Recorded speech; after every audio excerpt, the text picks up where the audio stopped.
running against Charlie Rangel, an iconic figure, and a figure who is credited with many achievements, but in the last couple of years has had a very, very significant cloud over his head.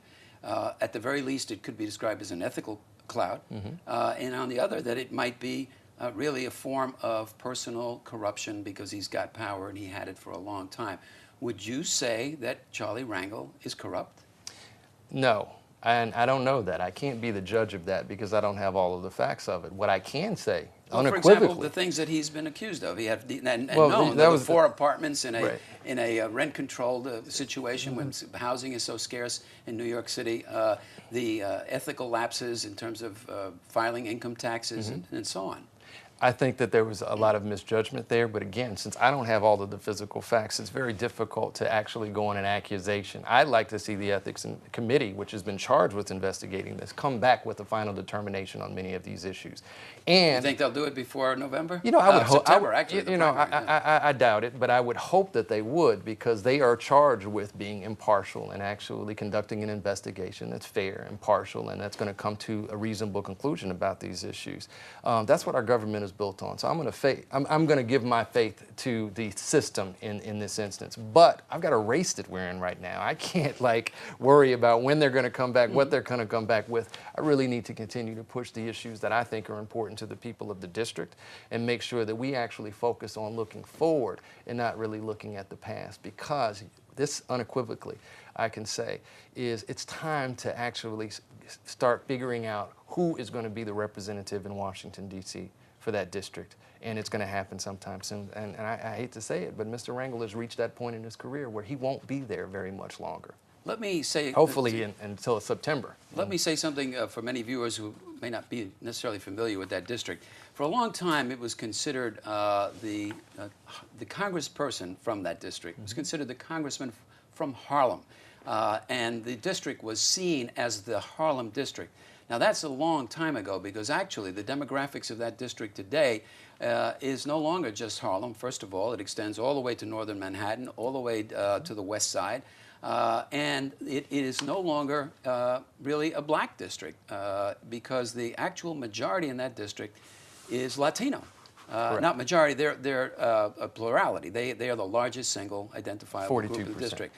So let me ask you this question. Since it was a district essentially designed originally to be a black district and be represented, give representation to black folks from New York in the Congress, now Latinos are the dominant group. Why shouldn't it be a Latino who is being elected to replace Charles Rangel, if in fact he's going to be replaced? Yeah, you know, I've said all along, I think that the people should have a myriad of choices as to who to pick from.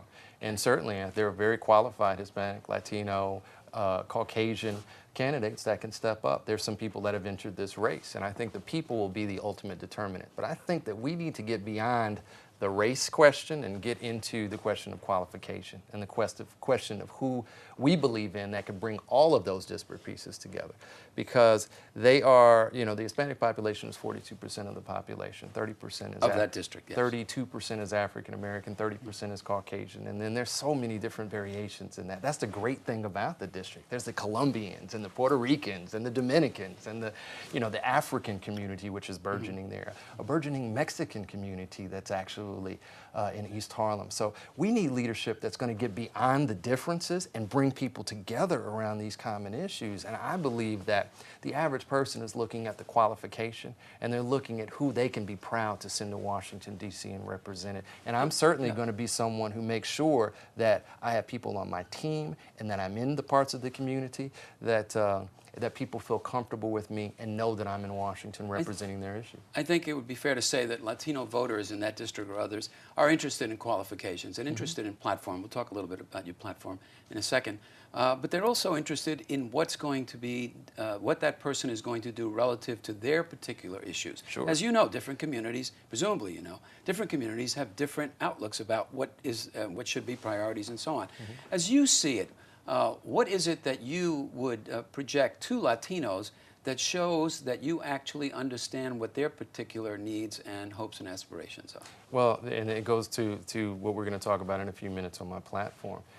job creation is #1 for the district. I don't care what your background is and where you come from or what color your skin is. Job creation is the #1 thing in our district. We have an unemployment rate in certain parts of the district that's 2, 3, 4 times what it is in the rest of the city and in New York. And I tell you, a lot of those unemployed people are people of color. And we've got to fix that problem. The second big priority we have to fix is we've got to do better about educating, our young people and giving people opportunities to educate themselves, further on. I dropped out of high school and I actually got my master's degree at an older age. The learning process is a lifelong process, and whether that's the process of getting job training when you're actually in your 20s, 30s, 40s so you can get a better job, or whether that's the process of just, getting your foot in the door when you're just graduating from high school to go to college. All along the way, we need to make sure that we have opportunities to take advantage of things to better ourselves and get a slice of the American pie. And the third big priority, I believe, is actually getting people engaged in the process.